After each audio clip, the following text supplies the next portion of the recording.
안녕하십니까. 불사조 유튜브 대표 이정복입니다. 자, 오늘 5월 5일 휴장입니다.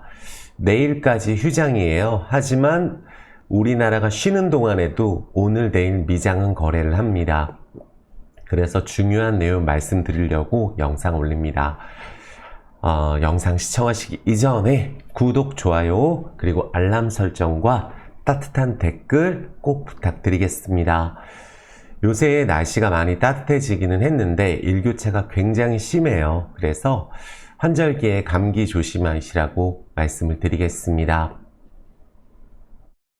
그래도 앞으로 희망적인 내용도 있고 지금 우리나라 대부분의 시총 상위주들 그리고 저PBR, 저평가 종목들이 여전히 바닥권에서 전혀 움직이지 않고 있어요. 그나마 요새 좀 괜찮은 섹터가 제가 전에 말씀드린 대로 내수주들, 유통, 내수주, 건설, 그리고 무슨 게임, 엔터, 요런 섹터들, 화장품 말씀드렸었던, 시총 상위주에서는 화장품에 아모레퍼시픽, 코스맥스, 한국콜마 이런 종목들. 그래서 내수주에서는 건설, 대우건설, 현대건설, GS건설, 그리고 강원랜드, 이런 유통 주식이나 아니면 내수주들 위주로 괜찮은 것 같아요. 그런데 이런 종목들이 움직인다는 것은 우리나라가 앞으로 이제 대선 전국이고 이제 시국이 좀 안정된다면 저평가 종목들 또 워낙 강세가 좀 이어질 것으로 보고 있거든요. 그렇다면 여기서 우리가 주목해야 될 점은 딱 한 가지만 보시면 돼요. 지금 많은 분들 미국 주식에 대해서는 반등세가 이어진다고 말씀을 드렸어요. 그래서 이 시간이 조금 더 이어지다가 또 이제 본격적으로 협상되고 미국 올라가는구나. 그러면 미국은 또 하락할 가능성이 높아요. 그래서 폭락장에서 미국은 반등이 이어지는 것이고 한국 주식은 아직 여전히 하나도 오르지 않았다 말씀을 드릴게요. 그렇다면 어떤 식으로 우리나라는 올라야 될 것인가? 이 부분이 가장 중요하거든요. 지금 많은 분들이 걱정하는 섹터가 또 2차전지, 또 우리나라 시총상위 삼성전자, LG전자, 현대차, 기아, 또 대다수의 우리나라 바닥주들 도대체 얼마나 더 저평가가 될 것인가? 이게 정말 저평가는 맞을 것인가? 근데 한 가지 변화는 확실히 올 것이라고 보고 있어요. 미국 지수가 그동안 왜 올랐을까요? 왜 이렇게 원화가 저평가였을까요? 우리나라는 수출도 사상 최대라고 하는데 도대체 우리나라는 왜 이럴까? 그 부분은 이제 관세 협상을 하면서 관세 협상이 이루어질 때는 관세 협상 때문에 피해를 봤던 종목들이 급등을 하게 돼 있습니다. 그렇다면 또 우리나라 전망도 안 좋고 올해는 더 어렵다는데 그거는 건설만 보더라도 답이 나오죠. 건설을 올 초만 하더라도 굉장히 전망이 안 좋았었어요. 현대건설 2조 적자 나고 엄청나게 적자 나는데 주가가 그 이후로 엄청 올랐죠. 재건 이슈도 있지만 건설도 PF 대출 얘기 나오고 앞으로 부동산 폭락한다 그러고 이런 얘기 많이 나오잖아요.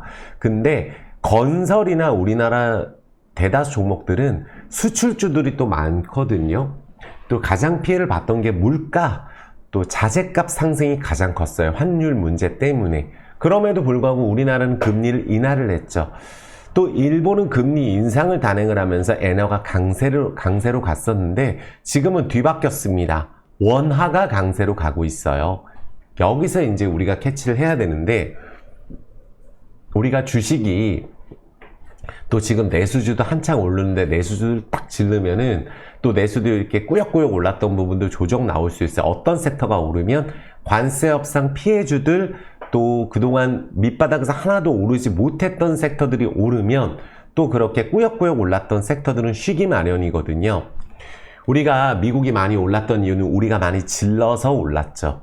아무리 고평가라도 올랐죠. 하지만 미국은 결국 트럼프가 원하는 대로 다 진행되고 있어요. 달러 약세로 가고 있죠. 근데 여기서 우리가 생각을 해야 됩니다. 미국 투자하시는 분들도 항상 마찬가지예요. 항상 타이밍을 봐서 미국 하락을 생각을 하는데 관세 협상이나 또 미국의 해방의 날이라고 해서 딱 관세 때리고 나서부터 폭락했던 건 회복했거든요. 그런데 우리나라는 여전히 지금 한 4월 말까지 미국 주식을 매수한 게 작년 1년 매수한 것보다 단 몇 달 만에 매수한 게 더 많습니다. 그러니까 우리나라는 수급이 빠져나간 거고 미국은 고점에서 떨어진 걸 갖다 바치고 있는 거예요. 우리 예전에 많이 올랐던 섹터들 시간 지나고 나면 죄다 반토막에 막 5분의 1, 10분의 1 이렇게 되잖아요. 그래서 우리가 어디까지 올라갈지 모르고 어디까지 내려갈지 모른다고는 하지만 우리가 미국 같은 경우는 돈이 쏠려서 올라간 거예요. 그리고 실적 전망이 그래도 관세 협상 잘하면 미국은 생각보다 괜찮을 거야. 빅테크 오케이. 이렇게 생각할 수 있지만 그래도 고평가라는 거예요. 그러니까 내려가면서 미국 실적이 많이 꺾이지 않고 미국이 고용이 많이 꺾이지 않은 상황에서 달러가 약세로 가는 게 우리나라한테는 유리하다 그랬죠. 미국 투자하시는 분들 지금 한 이틀 만에 환율이 5% 급락하고 있는데 가만히 앉아서 내가 뭐 1억 넣었으면 500만 원 날리는 거예요. 그래서 미국 채권 투자하시는 분들도 한 가지 명심하시면 돼요. 과연 미국이 장기 채권 금리가 내려가는 한이 있더라도 그래서 채권 가격이 오르고 내가 이자를 4% 받는다 할지라도 원화가 급등을 할 경우에 원화 강세가 가게 될 경우에는 그 이자가 아무 소용 없어지게 됩니다. 그래서 미국 투자가 어려운 거예요. 특히 채권 같은 경우는.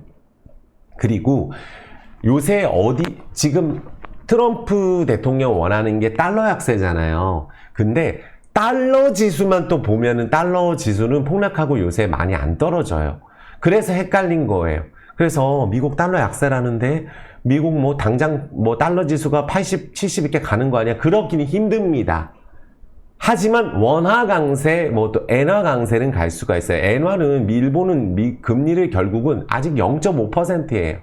결국은 일본도 치솟는 물가가 우리나라는 물가가 안정돼서 2%지만 일본은 쌀값이 지금 뭐 한 몇 달 만에 2배가 됐다 그러더라고요. 그래서 한국 여행 오면은 쌀 사갑니다. 그런 상황이에요.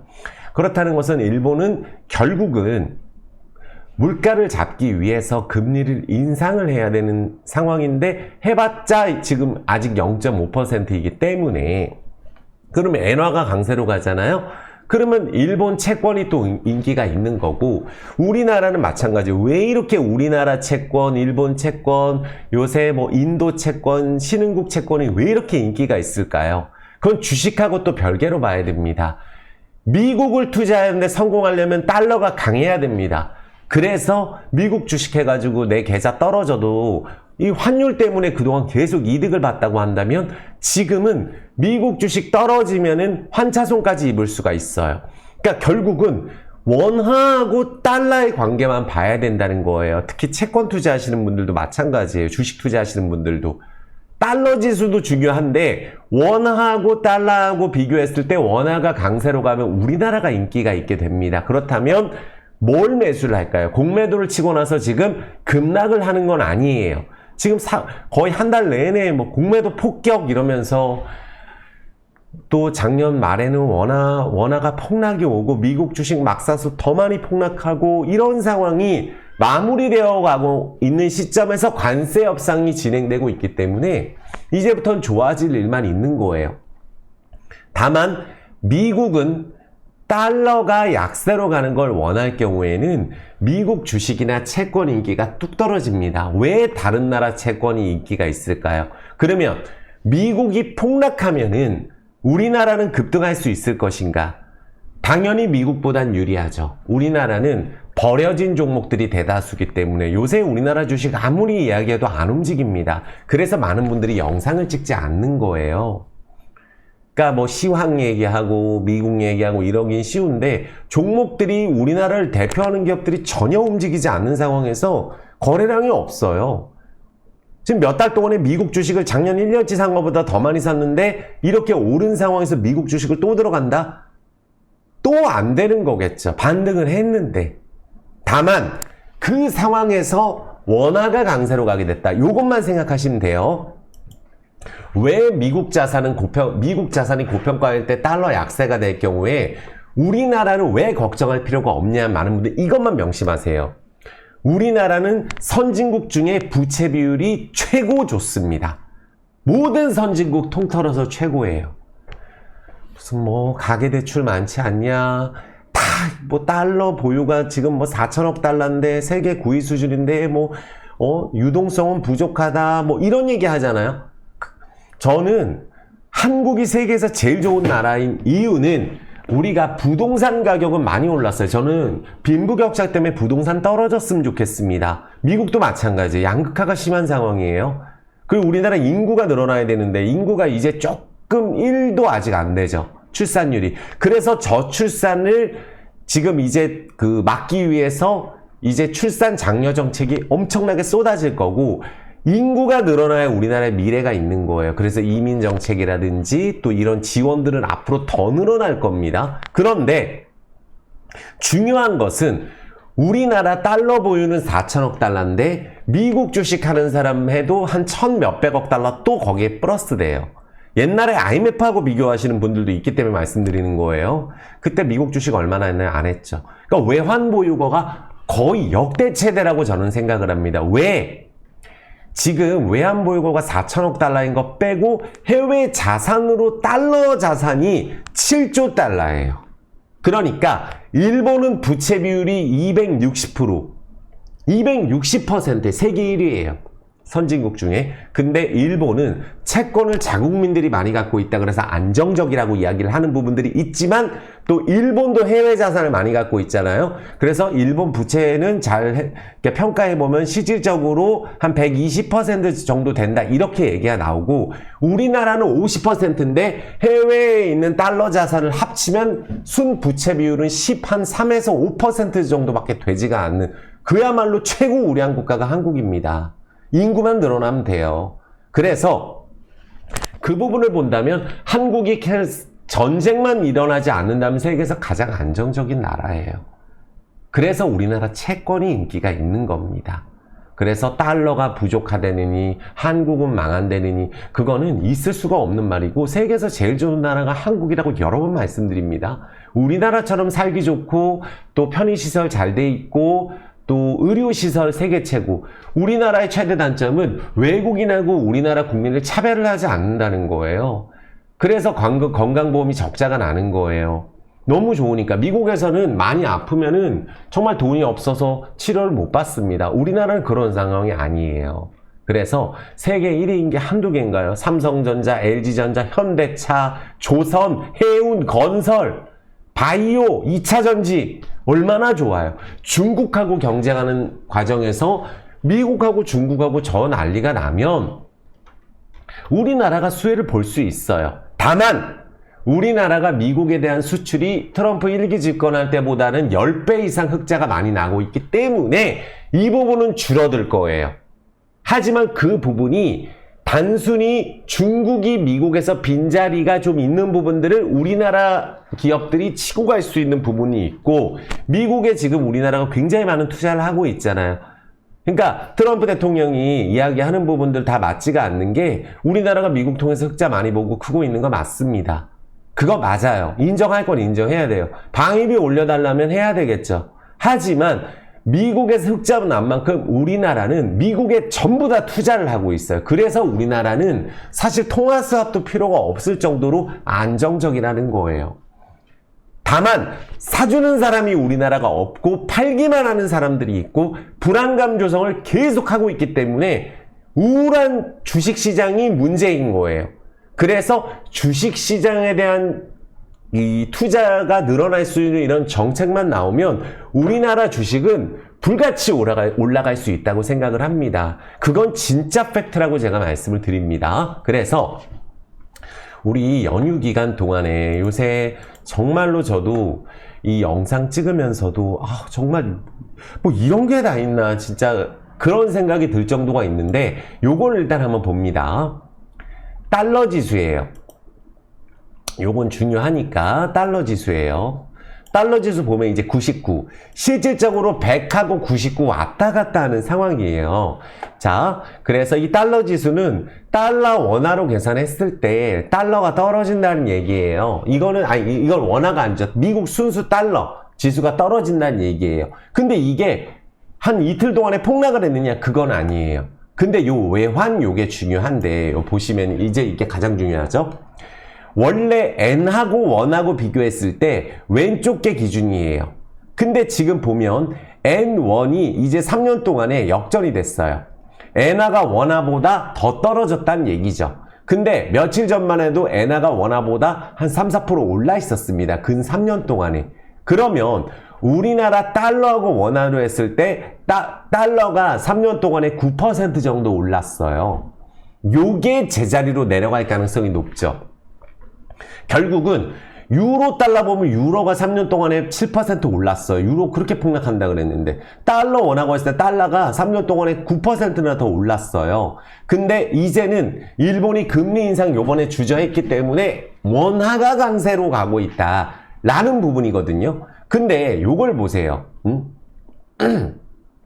달러 원 차트를 보시면은 자 달러 원이에요. 오늘도 떨어지죠. 그러니까 이게 기준이 보면은 이게 떨어지면은 이게 지금 오늘도 폭락 중에서 1377원이에요. 거의 한 달 전보다 100원이 떨어졌습니다. 이거는 원화가 엄청난 강세라는 건데 우리가 1달러 기준으로 우리가 1377원이니까 미국 주식 바꿀 때 이게 우리나라 돈이 덜 필요하다는 거죠. 원화가 훨씬 더 강세로 가고 있기 때문에. 그렇다는 것은 훨씬 더 이제 가만히 앉아서 지금 미국 주식을 새로 하더라도 한 달 전보다는 훨씬 더 유리한 상황으로 환전이 된다는 거예요.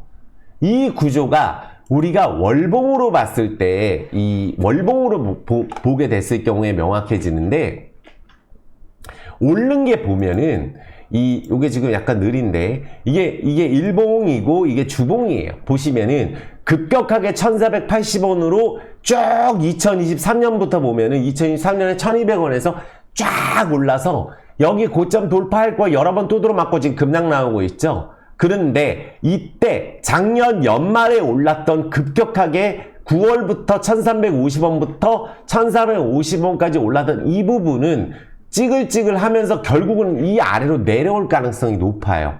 그러니까 한 번에 이 밑에까지 무너지진 않아도 여기 작년 말에 미국 주식을 미친 듯이 투자했을 때 특히 달러가 급등했던 부분들 원화 대비 달러가 강세였던 부분들 또 계엄도 있었었죠. 그 부분들은 내려올 가능성이 높다는 거예요.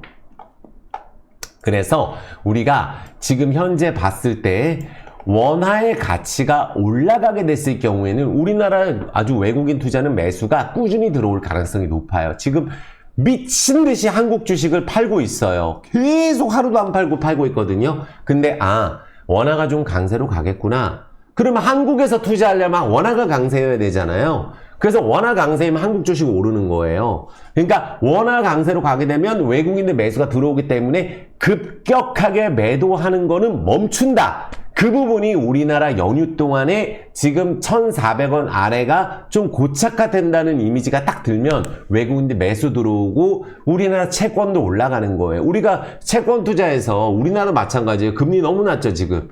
지금 너무 낮잖아요. 그럼 결국 2%까지는 내려야 된다는 건데 왜? 내수 살려야 되거든요. 지금 우리가 금리를 올려버리면 우리나라 가계부채가 우리나라는 좀 있잖아요.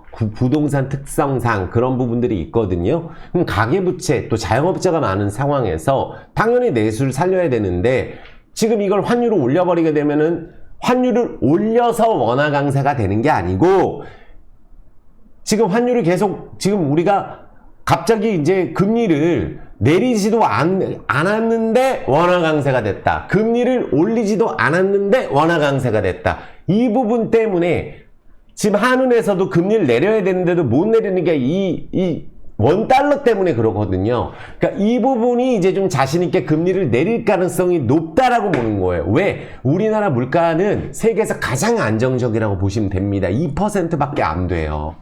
다른 나라. 그래서 미국 물가 걱정인 거잖아요, 지금. 미국에 들어갔는데 미국이 지금 버티고 있는 게 사재기 물량이 몇 달은 있거든요.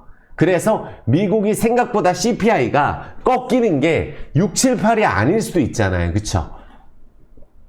미국에서도 뭐 먹는 거나 이런 음식 같은 거는 바로바로 반영되는데 공산품은 한 6개월치, 1년치를 사재기해버리면은 실질적으로 또 우리나라가 미국에서 가격도 안 올리잖아요. 그쵸? 그런 부분들이 있기 때문에 심각하게 물가가 안 오를 수도 있어요. 그 미국도 금리를 내릴 거고 우리나라도 금리를 내릴 거예요. 일본은 지금 물가가 오르고 있기 때문에 금리를 올려야 된다고 봅니다. 그래서 원달러 환율이 강세로 가고 있는 게 중요하다. 그래서 정상적인 환율로 들어가려면 우리나라는 1,300원 아니면 1,250원에서 한 1,350원 사이에 안정적으로 가는 게 중요하다. 달러 지수가 떨어져서 자꾸 우리나라가 달러 지수 떨어질 때는 원화 강세가 못 갔어요. 근데 지금 그 어떤 나라보다도 원화 강세가 되고 있다는 것은 우리나라도 미국에서 원하는 게 있을 거 아니에요. 우리나라가 뭐 예전에 플라자 합의처럼 갑자기 원화를 2배 절상해라 이런 게 아니잖아요. 그냥 한국이 또 우리가 인위적으로 원화를 약세로 만들면은 또 우리가 환율 관찰 대상으로 지정될 수가 있고 조작국으로 지정될 수가 있거든요. 더 어려운 거예요. 그러니까 환율을 우리가 인위적으로 약세를 만들면은 진짜 문제가 되는 거거든요. 미국에서. 미국이 원하는 건 지금 원화가 너무 약세 아니냐, 조작 아니냐 이런 얘기 나오거든요.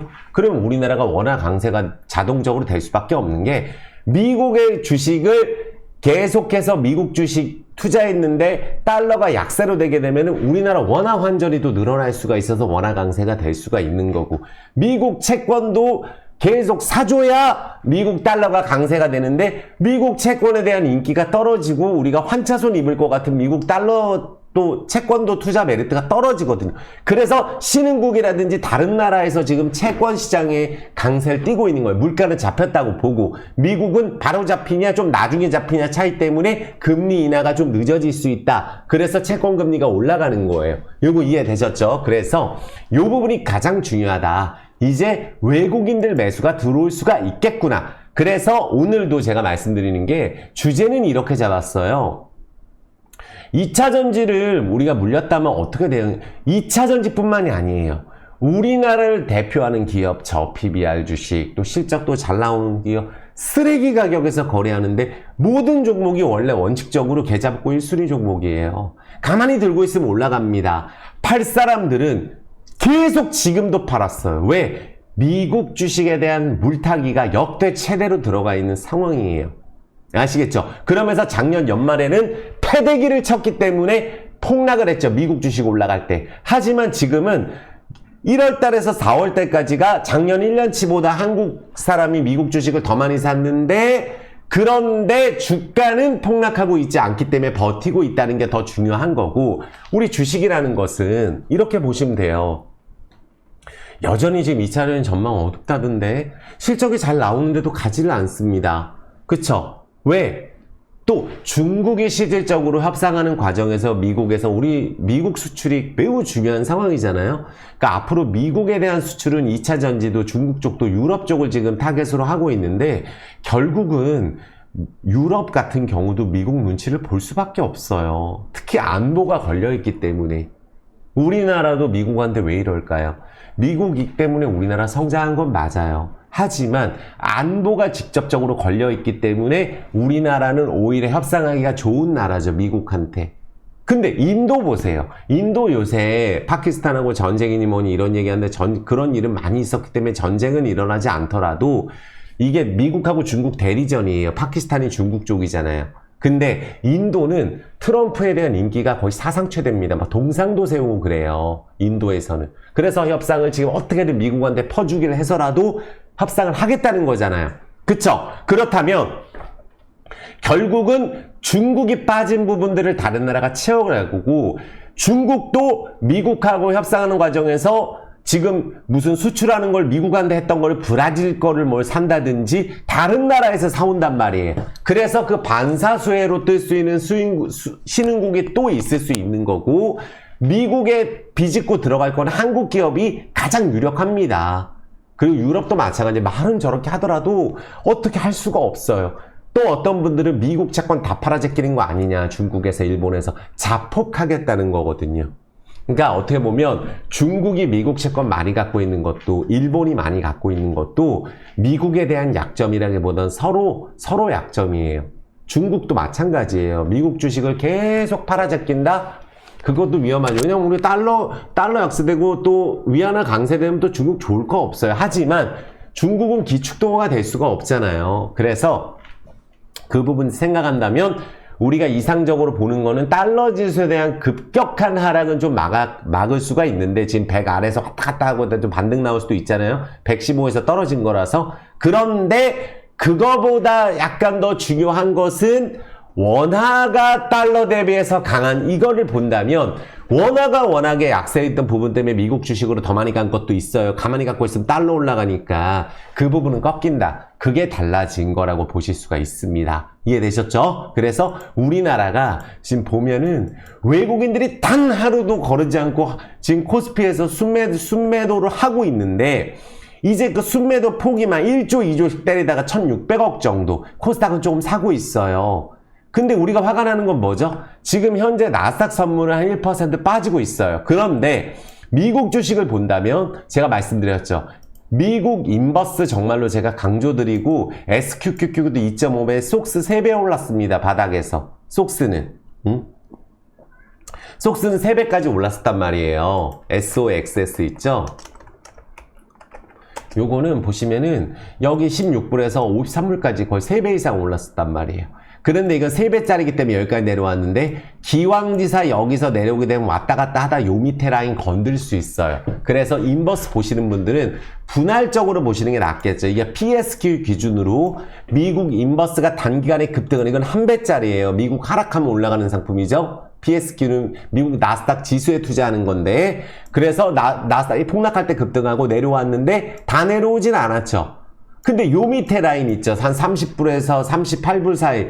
이 라인에서는 35불에서, 이게 35불이 저가잖아요? 35불에 38불 여기서 횡보하다가 또 반등, 미국 주식 떨어지면 이건 올라가겠죠. 그래서 이제 떨어졌다. 관세 협상 된다고 기대감 때문에 미국 주식이 반등을 했다.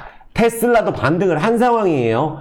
여기서 한 번 더 급등을 해서 전고점 가기보다는 테슬라 실적 자체가 구조적으로 꺾여요. 유럽이든 다른 나라에서. 오히려 한국 기업이 오히려 치고 갈 수도 있겠죠. 워낙에 테슬라는 불매운동이 많이 일어나기 때문에 여기를 지금 너무 많이 사고 있거든요. 한국 국민들이. 그래서 테슬라도 반등을 했고 엔비디아도 반등을 했어요. 조금 더 반등을 이어질 수 있어도 폭락 이후에 반등을 하게 되면 가다가 멈추면은 또 조정이 나올 수 있고 그때부터는 이럴 수 있어요. 미국 주식 투자하시는 분들은 미국 인버스도 우리가 어려운 게 뭐냐 폭락장에서 반등 이런 식으로 미국이 엔비디아 반등 이런 식으로 해버리면은 수익 났던 거 SQQQ도 속스도 수익 났던 거 다 날아가잖아요. 미국 반등하면 이렇게 폭락 먹잖아요. 하루 만에 막 60% 떨어지고 다 날아가는데 이번에 반등을 하고 떨어질 때는 처음에 관세를 때리고 했을 때는 폭락으로 떨어졌는데 이번에는 협상이 되면서 옛날보다 좋아지는데 미국 실적보다는 미국 주식이 비싸고 달러가 약세가 됐을 경우에는 꾸역꾸역 미국 주식에서 이탈할 가능성이 높아요. 그래서 그렇게 된다면 미국 주식 메리트보다는 우리가 가장 걱정하는 건 뭐죠? 미국이 폭락했을 때 과연 다른 나라가 갈 수가 있을 것인가? 역사상 그러기는 매우 힘들어요. 왜? 2008년도에는 금융위기라서 힘들었고 나라 망할까봐. 이번에는 코로나 때도 우리가 큰일 나는 줄 알고 또 미국 물가 올라간 다른 나라 물가 더 많이 올라서 힘들었었죠. 하지만 이번에는 미국 자체적인 관세 때문에 미국 물가가 추가적으로 올라가는 부분들이 있지만 실적으로 한국이라든지 유럽 그 옆에 있는 미국의 옆에 있는 신흥국 뭐 브라질도 있고 많잖아요. 그러면 그런 나라들 캐나다는 물가가 올라가는 게 아니에요. 우리나라도 마찬가지입니다. 우리나라 물가가 올라가는 게 아니라고요. 심지어 이제 원화강세까지 되기 때문에. 그러면은 미국 주식이 고평가라서 떨어지는데 실적은 잘 나오고 또 투자를 하도 강제로 시키니까 고용도 잘 나오고 하면서 안정화되고 물가는 꺾이는데 주가는 기대감 때문에 올라가고 신뢰 때문에 올라가는데 그 신뢰가 무너졌기 때문에 차익 실현이 꾸역꾸역 나올 수 있다는 거죠. 그게 가장 베스트예요. 그런 식으로 미국이 떨어질 때는 한국 괜찮습니다. 하지만 미국이 나라가 큰일 날 것 같아서 폭락할 때는 전 세계가 폭락해요. 그게 예전 금융위기 때하고 다르기 때문에 미국이 쉬어가더라도 다른 나라가 갈 수 있다. 지금 우리나라 미국 반등할 때 우리나라 반등이 어떻게 보면 기술주들 반등 제대로 들어간 거 없어요. 내수주가 올랐지. 그러니까 실질적으로 원화가 강세가 되고 관세 협상이 진행되면서 우리나라 기업들은 오르지 않은 게 오를 수 있지만 미국 빅테크는 반등을 했다는 얘기예요. 그래서 그 부분 겁먹지 마셔라. 제가 그 부분 말씀드립니다. 그래서 우리 이런 거 보시면 돼요. 그래서 관세 협상에 대한 기대감보다 더 중요한 게 환율이 급락하고 있는 거. 그래서 우리나라 뭐 대만도 절상이 되잖아요. 그래서 우리나라 원화가 너무나 평가절하, 우리 신흥국 환율보다도 못했어요. 근데 다른 나라도 어떨까요? 지금 동남아도 전부 다 물가가 안정되고 있어요. 코로나 이후에 러시아 우크라이나 전쟁 때문에 물가가 올랐던 자재값이 올라버렸으니까. 그래서 다른 신흥국 국가도 채권도 인기가 있고 통화가 안정이 됐을 경우에 신흥국에 오히려 투자 가능성이 더 많다는 거죠. 그 부분을 말씀드리는 거고, 또 그래서 이렇게 보시면 돼요. 우리나라는 요 공약도 중요해요. 누가 돼도, 대통령이 누가 되더라도 앞으로 중요한 거는 우리가 지배구조 투명성, 저평가, 체제, 배당소득세 폐지, 뭐 상속세 완화, 투자환경 개선, 정부에서 이제 이런 부분들을 얘기하고 또 주가 조작하는 거 잡아내고 상법 개정 얘기 나오고 있고, 또 저평가 기업들은 보시면은 우리나라 PBR, 이 종목들이 너무 많거든요. PBR이 0.1인 것도 있어요. 청산가치에 택도 안 되는 거죠. 이런 기업들 올라갈 수 있습니다. 그래서 그 이유는 물가가 잡히고 유가가 뚝 떨어졌다. 요새 유가 폭락하고 있습니다. 그러면 러시아 우크라이나 전쟁 끝나면 유가는 더 하향 안정화가 되겠죠. 지금 이미 그 부분이 반영이 되고 있는 거예요. 러시아 우크라이나 전쟁도 우리 코로나 영원히 안 끝날 것 같았잖아요. 러시아 우크라이나 전쟁도 어느 날 갑자기 끝날 수 있다. 그래서 정유 관련된 것 때문에 얼마나 많이 특수를 봤어요. 러시아도 그것 때문에 특수를 받고, 또 우리가 유가를 많이 갖고 있고 이런 그 원유를 많이 갖고 있는 나라들이 수혜를 많이 받죠. 전쟁 때문에. 또 이제 뭐 모든 가격이 코로나 이후에 2배, 3배씩 올랐어요. 물가도 많이 오르고. 이제 그 물가 상승에 대한 걱정보다는 우리가 이제 성장에 대한 부분들을 걱정을 하는 거잖아요. 그래서 앞으로 5월은 협상의 시간, 코스피 점진적으로 오른다. 그러니까 폭락에 대한 부분들은, 관세 때문에 폭락하는 부분들은 앞으로 최악이 반영이 돼 있다고 보시면 돼요. 관세에 대한 부분들은. 그게 가장 중요한 거예요. 그래서 요새 건설 쪽 오르는 거 보면 알 수 있어요. 우리 건설 보면은, 우리 20년 동안 보면 건설 쪽 오른 거 아예 없습니다. 응? 부동산만 올랐지. 그거는 돈을 무한정 찍어내다 보니까, 지금 미국이 원하는 게 돈 찍어내는 거 이제 안 된다는 거예요. 미국도. 빚값 자는 얘기 아니에요. 그러면은 성장을 할 수가 없어요. 미국도. 돈을 찍어내고 해야 주가가 올라가는데, 금리 인하하고. 근데 지금 많이 돈을 찍어낸 부분들은 회수를 하려고 하는데 부채를 갚으려고 하잖아요. 그래서 이만큼 인건비가 올랐고 이만큼 자재가가 올랐던 것들이 안정화된다면 이 건설도, 우리가 우크라이나 재건도 있을 수 있죠. 해외 쪽 매출이 있을 수 있죠. 해외 쪽은 이제 투자의 기회라고 하죠. 그래서 수익성이 좋아지고, 또 이번 코로나 때 하고 이번에 러시아 우크라이나 전쟁 때문에 그동안 망할 기업들, 또 우리가 레고랜드 사태 때문에, 또 우리의 부동산 PF 대출 때문에 문제가 됐던 기업들, 없어질 기업들 거의 다 없어졌습니다. 지금 남아있는 기업들은 굉장히 알짜 기업들만 남아있어요. 그리고 자동차주도 심지어 엄청 저평가잖아요. 그래서 이런 부분들이 이제 잡히게 될 거다라는 게 중요한 거예요. 아시겠죠? 그래서 요 달러 때문에 이제 우리나라 분들, 많은 분들 아시겠지만 우르르 몰려다닙니다. 아, 달러 떨어진다. 이거 내가 일단은 미국에서 우리나라 원화로 좀 환전을 해놔야 되겠다.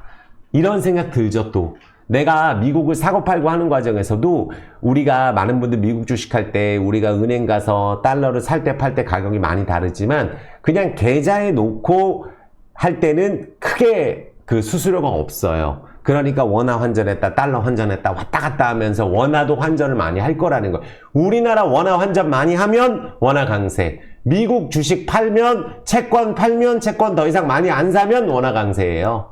그리고 우리나라 비정상적인 환율은 잡아가는 게 맞겠죠. 그리고 이런 기사 많이 나오잖아요. 인도는 투자하고 싶은 나라예요. 지금 테슬라뿐만 아니라 우리나라 LG전자뿐만 아니라 현대차, 우리나라 기업들 인도에 많이 지금 진출하잖아요. 인도 성장률 좋고 물가 꺾이고 금리 인하하고 있죠. 그래서 인도 채권이 인기가 있는 거예요. 최근에 인도 주식도 그동안 많이 올랐지만 안정적으로 하실 분들이 뭐 인도 채권에 대한 부분들도 채권 펀드라든지 이런 것들이 괜찮은 것 같아요. 인도가 대세라고 하니까, 신흥국이 대세라고 하니까. 미국 주식이 안 오를 때 신흥국이 몇백 %씩 오른 적도 몇 번 있습니다. 그러니까 지금이 오히려 신흥국에 대한 투자는 늘리고 있다는 점, 메이저들이 틀림없는 거예요. 아시겠죠? 그래서 우리나라도 이런 부분들 보면 알 수가 있어요. 지금 많은 분들 그동안 달러 강세 때문에 온 나라가 피해를 봤잖아요. 전 세계가. 근데 우리나라는 지금 돈을 가지고 있고 예금에 넣어놔요. 심지어 부동산도 지금 약간 애매하잖아요. 물론 많이 폭락한 데는 기회가 될 수도 있겠죠. 하지만 이 부분 왜 그러냐 하면은 우리나라 원화를 많이 갖고 있는 게 유리합니다. 앞으로는. 원화가 지금 우리가 금융이기 때문에 환율이라는 거예요. 그 정도는 아니겠죠. 그러니까 1200원, 1300원으로 안정화될 가능성도 매우 높은데 그렇게 됐을 경우에 지금보다 달러 자산이 가치가 떨어진다는 얘기예요. 그래서 우리가 달러만이 없어서 나라 망한다고까지 얘기가 나오는 부분들을 전혀 신경 쓸 필요가 없다는 얘기라는 거예요. 아시겠죠? 그래서 이 서학개미들도 관세 충격 많이 반영됐다 또 해가지고 반등 들어갔잖아요. 그래서 막 이런 기사들 쏟아져 나오잖아요. 막상 관세 타결되면은 많이 오른 거는 또 조정 나올 수 있어요. 그래서 미국 주식 급하게 막 또 지금 단기 반등했을 때 안 쉬고 올랐는데 넣는 것도 당장 폭락은 모르겠으나 미국 주식이 조금씩 올랐던 부분들을 반등했던 부분들을 반납할 가능성도 있습니다. 빅테크 관련해서. 아시겠죠? 하지만 좋은 내용들은 맨날 나와요. 트럼프도 중국 포함 다수 국가들과 협상 중. 시진핑 통화계약은 이건 사실무근이라 하거든요. 근데 미국하고 중국 관세 전쟁하면은 문제는 중국이 더 피해보는 것도 맞습니다. 틀림없어요. 우리가 이 러시아, 제가 가장 놀랐던 거는 러시아 우크라이나 전쟁했을 때 저 진짜 우크라이나가 굉장히 잘하고 있는 줄 알았어요. 하도 그런 기사가 많아갖고 온 세계가 우크라이나 편들어서 기사를 써줬잖아요. 근데 실질적으로 러시아 지금 굉장히 3년 동안에 돈도 많이 벌고 성장률도 높고 막 이런 상황이에요. 어이가 없죠? 지금도 마찬가지예요. 우리나라는 친중도 중요한데 반드시 친미해야 됩니다. 중국이 우리나라 2015년부터 사드 보복으로 얼마나 많이 우리나라를 괴롭혔어요. 근데 지금은 이제 은근슬쩍 손 내밀죠. 미국 하자는 대로 하지 말라고. 근데 우리나라는 안보가 북한이 엮여있고 중국이 엮여있잖아요. 그러니까 우리나라는 미국 쪽에서 흑자를 많이 봅니다. 그래서 미국 눈치를 볼 수밖에 없다. 그래서 하지만 중국 눈치도 봐야 되겠죠. 하지만 중요한 건 우리가 중국이 미국에서 피해보는 만큼 우리나라가 잘 치고 들어가는 협상 전략이 특히 중요하다고 저는 생각을 합니다. 아시겠죠? 그래서 앞으로는 이런 기사들 많이 나올 거예요. 관세 완화로 자동차주도 주목하자 그러죠. 현대, 기아, 미국 내 생산으로 대응하고 또 그러면 자동차 부품주들도 기회가 될 수가 있고 피해를 보고 안 갔으니까 LG전자는 또 베트남 때문에 피해봤죠.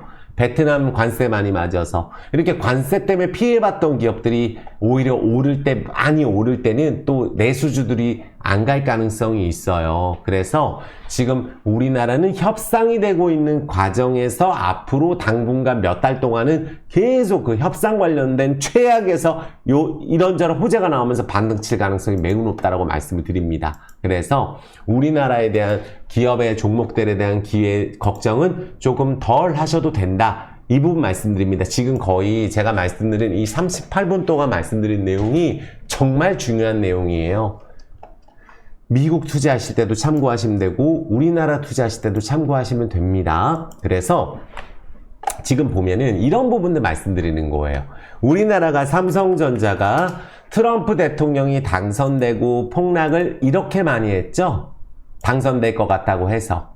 하지만 공매도가 재개되고 나서 폭락을 하고 있는 게 아니고 바닥을 잡고 있는 과정이에요. 하지만 외국인들이 너무 많이 팔았죠. 이거는 환율하고 영향이 있다는 거. 환율. 그러니까 삼성전자 실적도 괜찮고 매출도 괜찮고 우리나라 막 욕하잖아요. 우리나라가 얼마나 많은 수출을 하고 우리나라 성장률이 절대 선진국에 뒤처지지 않고 오히려 프랑스가 문제고 이탈리아가 문제입니다. 오히려. 우리나라보다. 하지만 주가가 우리나라는 작년에 코스닥이 대폭락을 하고 코스피도 삼성전자도 이 모양인 이유가 환율 때문이에요. 그러니까 원화 강세가 됐을 경우에 외국인들이 삼성전자 지분을 언제까지 팔지 모르겠으나 원화 강세가 되면 당분간은 또 약간 기관들이 받아준 물량을 외국인들이 또 확보할 가능성도 있어요. 박스 하단이고 이 바닥을 좀 오래 잡았기 때문에. 그래서 원화 강세일 때 삼성전자도 반등이 나올 가능성이 높고 오히려 SK하이닉스도 반등을 조금 하고 있죠. 박스권이에요. LG전자는 또 여기서 버티다가 또 올해 100조 목표로 하고 올해 뭐 매출 사상 최대 이런 얘기 나오는데도 왜 못 갔어요, 여기서? 베트남 관세 때문에 못 갔어요. 또 2차 전지는 캐나다 관세, 멕시코 관세 이런 부분들 자동차도 그런 얘기 때문에 그랬잖아요. 그런 부분들이 앞으로 호재가 되는 거예요. 그래서 전략을 짜실 때 이런 LG전자 같은 이런 흐름이 나왔을 때는 여기서 반드시 들어올려서 여기서 따라붙게 만듭니다. 한번 급등을 시켜서 위에 따라붙게 하고 내려왔지 여기서 그냥은 절대 못 내려가요. 관세에 대한 협상 기대감으로 올립니다. 그래서 우리나라를 대표하는 현대차라든지 기아, 현대위아, 뭐 SL 이런 게 자동차 부품주예요. 그쵸? 뭐 DY, 현대공업, 또 MS 오토텍 요런 기업들 또 자동차 부품주 너무 많잖아요. LG전자도 자동차는 마찬가지예요. 다 바닥권에 있어요. 관세 협상으로 반등이 들어갈 수가 있어요. 자동차 부품주 PBR은 정말 역사적 말도 안 되는 수준까지 있는 상황이죠. LG전자도 0.82, 0.67 왔다 갔다 하고 있는 상황이잖아요. 그러니까 이 부분을 생각해 주시면 되시고 최근에 말씀드렸던 강원랜드라든지 아모레퍼시픽 이런 애들 괜찮아요. 애니플러스도 말씀드렸잖아요. 요렇게 유통이라든지 또 아니면은 엔터미디어 또 우리가 웹툰 이런 애들을 대원미디어까지 최근에 움직임이 괜찮았어요. 하지만 정치 테마주는 결국 한 달에서 다 잃었습니다. 정치 테마주 급등하면 그날 잠 다음날 급락 나옵니다. 제자리 하종 먹을 수도 있어요. 그러니까 시끄럽기만 한 거예요. 정치 테마주는 말하기 좋다는 거죠. 급등할 때. 그래서 최근에 뭐 엔터주 JYP 엔터라든지 이런 것들이 반등 들어가고 하이브 이런 종목들이 좋았던 거예요. 코스맥스, 한국콜마 이런 것들이 최근에 좋았던 겁니다. 농심 이런 애들 관세 협상에서 괜찮고 농심 괜찮잖아요. 주세 이마트 유통주도 괜찮아요. 괜찮았잖아요. GKL 이런 종목들이 최근에 버틴 거죠. 그러니까 근데 요런 종목들의 특징은 최근에 꾸역꾸역 올랐죠. 또 관세 협상 관련주 경기민감 2차전지 뭐 삼성전자 반등 들어가면 또 안 가요. 이런 종목들 좀 올라와 있는 상황이에요. 원화 강세가 됐을 때는 반드시 경기민감 섹터 원화 강세 수혜주들 한국 주식 경기민감 공매도 많았던 이런 바닥주들이 올라간다는 얘기에 말씀드린 종목들 안에서 이해되셨죠? 그리고 2차전지 전략을 이렇게 짜주세요. 최근에 전해액 관련해서 엔캠 좀 반등 들어갔었어요. 그쵸? 그리고 막상 보면 오른 다음에 행보치는 거예요. 매일 올라갈 수 없잖아요. 그쵸? 그래서 미국 정부 정책 수혜주 본다고 했었던 거예요. 이것도 미국 공장 수혜주로 간 거 아니죠? 근데 이런 포스코 퓨처엠이나 잘 들으세요. 에코프로 BM, 뭐 에코프로 머티 또 삼성 SDI 이건 유증이 좀 다를 수 있지만 LG화학, LG에너지솔루션, SK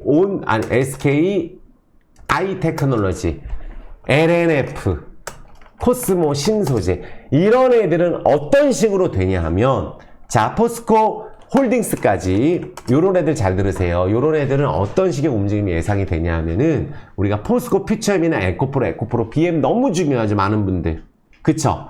뭐 중소형주도 있어요. 좀 이따 설명드리겠지만 이런 애들은 지금 현재 원화 강세 이런 거 그리고 실적 부분들 괜찮았어요. 자금 조달 삼성 SDI 때문에 피해 봤었죠. 에코프로 BM 코스피 이전 상장 문제 때문에 그때 또 폭락 먹었었죠. 포스코 퓨처엠 기준으로. 그런데 공매도 재개나고 나서 떨어지는 거 아닙니다. 공매도 비율이 매일 10에서 20%, 30%, 40%예요. 대차장고는 요새 그렇게 많이 안 늘어나요. 아시겠죠? 근데 이런 캔들에서는 상장 폐지되지 않는 이상 일단은 바닥에서 포스코 퓨처엠 기준으로 120선 위로 거래가 반드시 터집니다. 그러니까 제대로 걸리면 18에서 20 또 아니면 25만원 여기도 갈 수가 있는데 한 차례 관세 협상 기대감으로 들어 올려놓고 거기서 쉬었다가 연말에 2차 전지 기대감이라든지 실적 개선, 최악은 지난해 뭐네 하면서 포스코 피처엠 기준으로 25만 원 이상을 가야 맞는 거예요. 에코프로 BM도 마찬가지예요. 에코프로 BM. 포스코 피처엠 지금 떨어지는 거 아닙니다. 최근에 크게 그냥 횡보 치는 거예요. 요새 지금 재미없는 시장이라는 이런 거예요. 하루 이틀 오르고 또 질질 떨어지면서 오른 것만큼 내려오고 횡보 때리는 거거든요. 그럼 이런 자리에서 그냥 급락은 나올 수가 없다. 또 워낙 강세되면 나올 수가 없다. 외국인들 매수 들어옵니다. 공매도 쇼커버링 들어올 수가 있어요. 쇼키즈 들어올 수 있다는 얘기예요. 그래서 요런 애들은 여기서 올라서 일단은 반드시 따라붙게 만들어요. 급등시켜서. 코스메 신소재도 마찬가지고 에코프로 BM 마찬가지. 에코프로 BM도 여기서 급등하면 15만원 16만원 때려버리고 여기서 또 우리가 실적도 좋고 전망도 좋은데 못 갔죠 현재. 그런데 여기서 간 다음에 쉬더라도 쉬지 그냥은 여기서 못 내려가요. 추세가 그렇습니다. 에코프로 BM도 그렇고 에코프로도 마찬가지예요. 에코프로는 심지어 수급이 굉장히 최근에 좋아요. 그냥 횡보하는 거예요. 우리가 공매도 재개내고 나서 우리 트럼프 당선될 때처럼 에코프로가 급락 나오는 거 아니고 에코프로 BM이 이때 당선되고 이렇게 급락 나온 거 아니잖아요.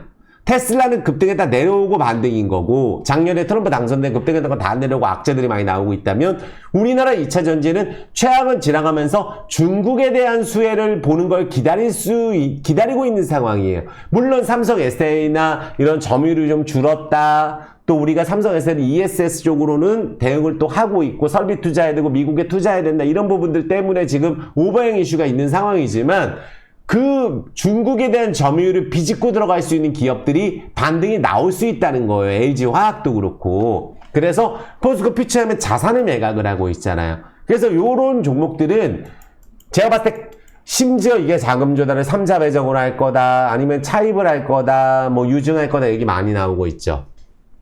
그런 얘기 많이 나오잖아요. 절대 이 상황에서 바로 유증은 못합니다. 왜? 들어 올려서 호재를 터뜨리고 유증을 성공을 시켜야 되겠죠. 많은 유증을 하더라도 유증해봐야 삼성 SDI 유증한다고 2% 그날 떨어졌어요.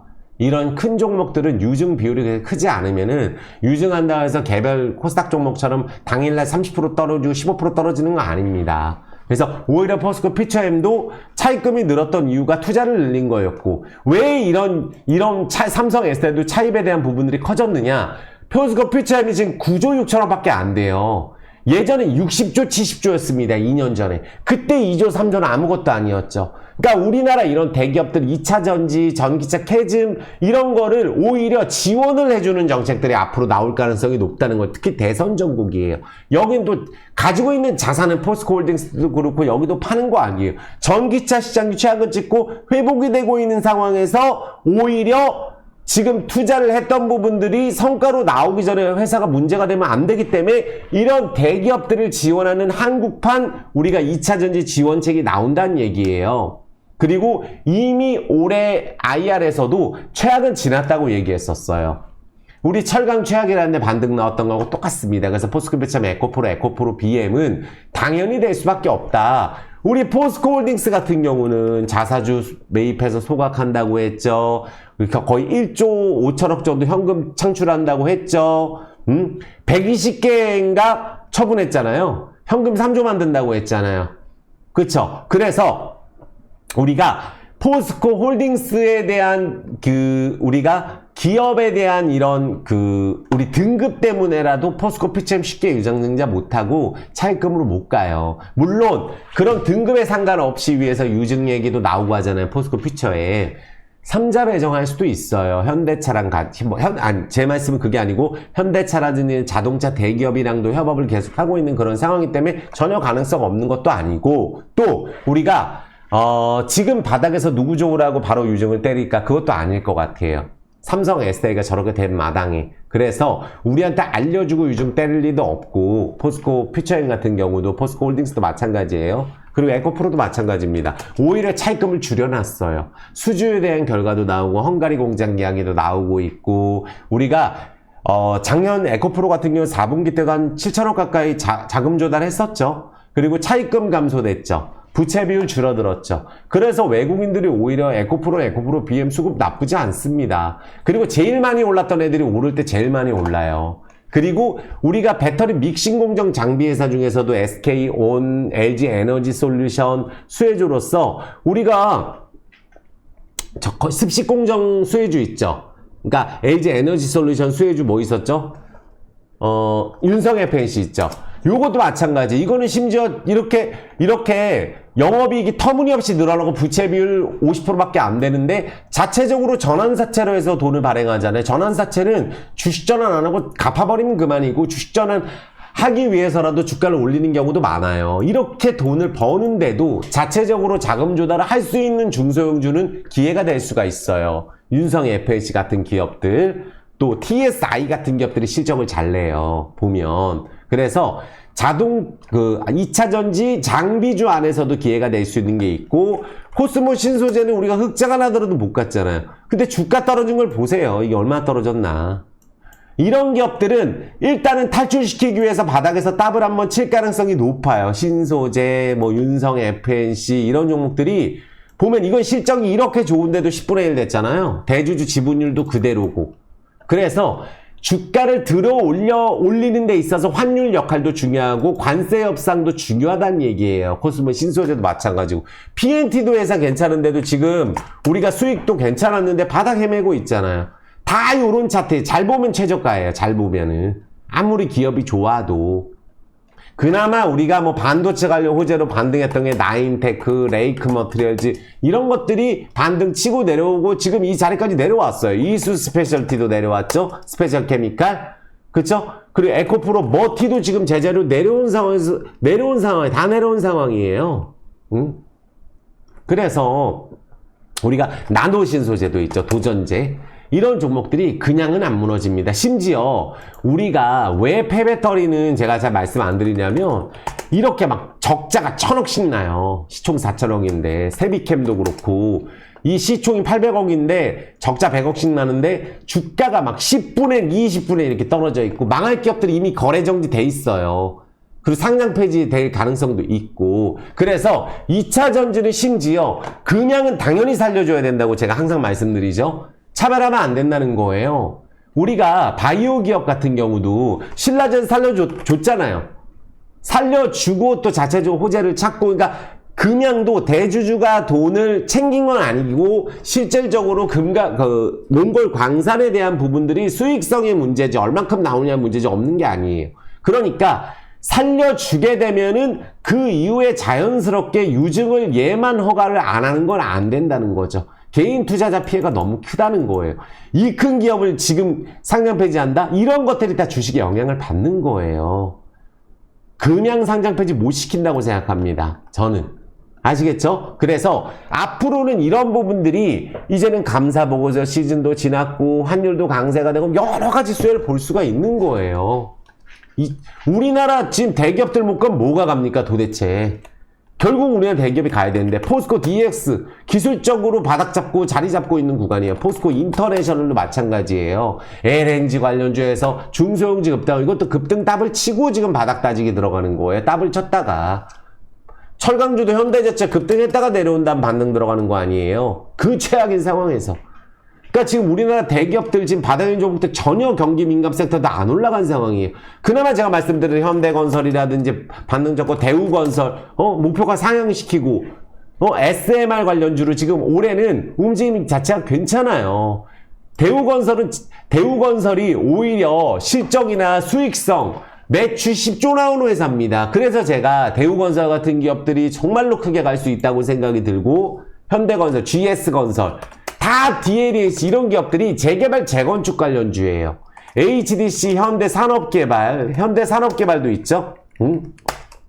HDC 현대 인프라코어도 있고 HD 현대건설기계도 있어요. 일렉트릭부터 다 많아요. 그러니까 여기서 우리가 조선도 있지만 건설에 대한 부분들 재건에 관련주도 반드시 봐야 됩니다. 한미글로벌 다 실적 좋아요. 대창단조, DY파워, 현대 에버다임, 유신 이런 기업들도 막 최근에 막 재건 이슈나 막 급등했다 내려오고 이래요. 그러니까 건설은 최근에 서희건설 전에 말씀드렸잖아요. 얼마나 저평가인데요 이게. 돈 엄청 벌어요. 이거 가지고 내가 유성TN 했었잖아요. 최근에 이게 움직임이 나와요. 이게 상친 거 아니에요. 워낙에 그동안 변동성이 없었다가 거래량 없이 버려놓았던 것들이 이렇게 쉽게 올라가는 이유를 찾아야 돼요. 건설 요새 안 떨어진다는 얘기입니다.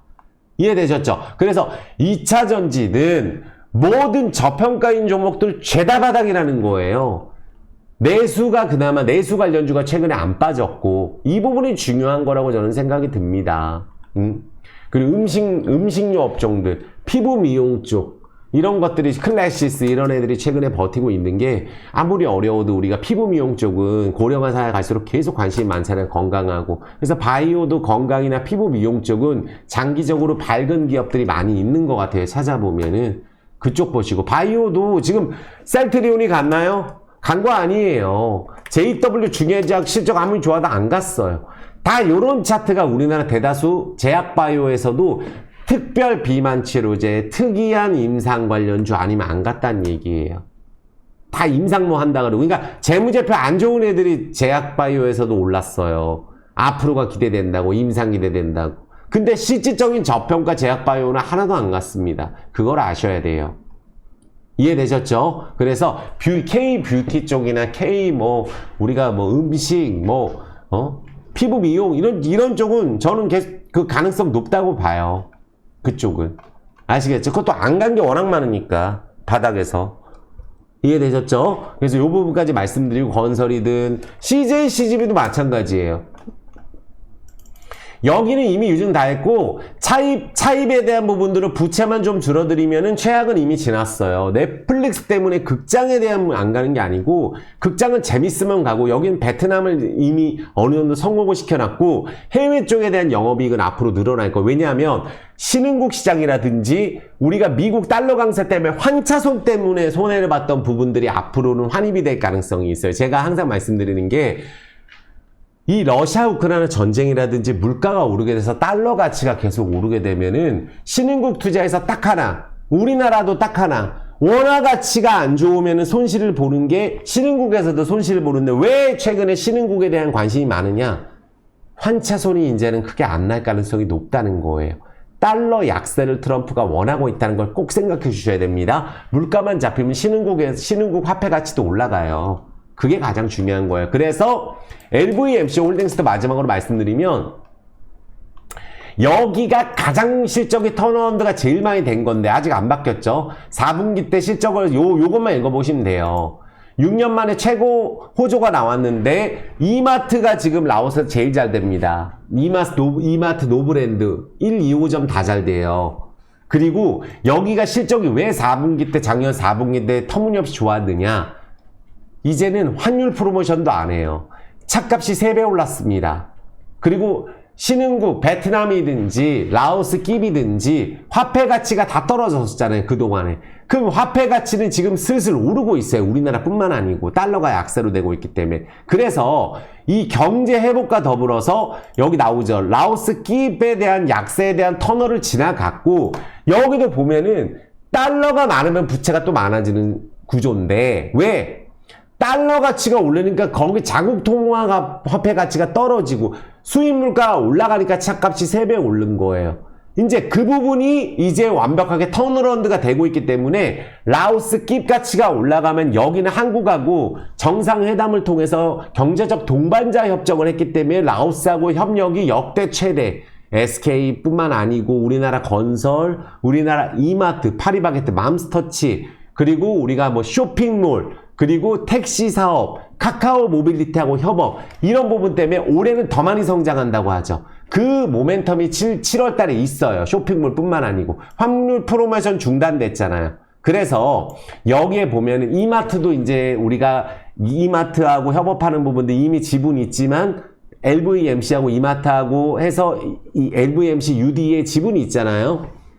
그러면 이 부분도 지분을 늘릴 가능성. 편의점이 이미 코코마트가 라오스 1위예요. 여기 지분도 늘어날 가능성이 있고 인도차이나 뱅크가 여기에 엮여 있는 게 있기 때문에 라오스 최대 은행이 엮여 있기 때문에 안전판이 있는 거예요. 인도차이나뱅크는 이미 지분 저기 10% 확보한 거 2,000원 이상에서 못 팔면 손해예요. 환율도 있기 때문에. 그래서 오세영 회장이 예전에 1,500원에서 2,000원에 주식 사줬죠. 근데 주식 전환 안 한 거 또 있죠. 몇백억짜리. 2천만 주. 그것까지 주식 전환하면 대주주 지분율이 한 5%까지 올라가요. 그러니까 주가를 올려야 된다는 얘기예요. 부채 비율은 50%밖에 안 됩니다. 자산은 7천억에. 그래서 잘 보면은 여기가 이 120일선에서 제가 봤을 때는 그래요. 1,800원을 거래한 돈만 못 갔어도 어차피 여기 이 밑에 라인에서 왔다 갔다 할 수는 있어도 올라가면 한 큐에 제가 봤을 때는 한 번에 급등을 해서 2,200원에서 500원까지 도전할 가능성이 매우 높다라고 저는 봐요. 그 이유는 딴 거 없습니다. 왜 신흥국이 뜨는지 이 기사 보면 나와요. 여기 기사, 여기 오세영 회장이 올해 인터뷰한 거잖아요. 여기 최대 주주가. 왜 그럴까? 여기 코라우 그룹이 원래 매출이 1조였는데 2조 2천억으로 올랐죠. LVMC가 올해 하려는 게 뭐예요? 코라우 쪽에 수익이 많이 나는 부분들을 자회사로 편입한다. 베트남은 이미 트럭이 전체 3등이잖아요. 그래서 우리가 베트남에서 창업하면 100개 중에 97개가 망하는데 성공시킨 데가 LVMC입니다. 베트남 트럭 3위예요.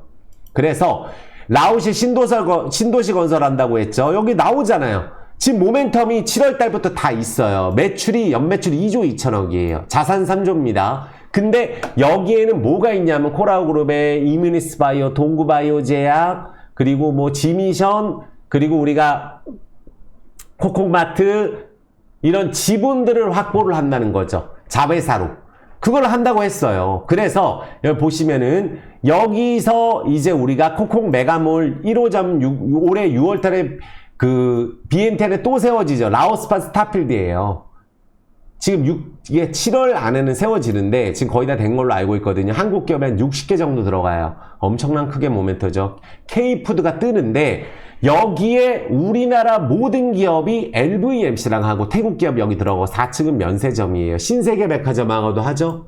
그것도 LVMC하고 관련이 있는 거예요. 코라우 그룹하고. 이마트, 신세계백화점, 맘스터치, 파리바게트. 그래서 여기 보면은 LVMC가 인도차이나뱅크가 신도지토지 아파트 분양 장기 저금리 대출도 하고 있잖아요. 인도차이나뱅크가 LVMC 지분을 갖고 있고 인도차이나뱅크 최대 주주가 오세영 회장이 80% 은행 갖고 있어요.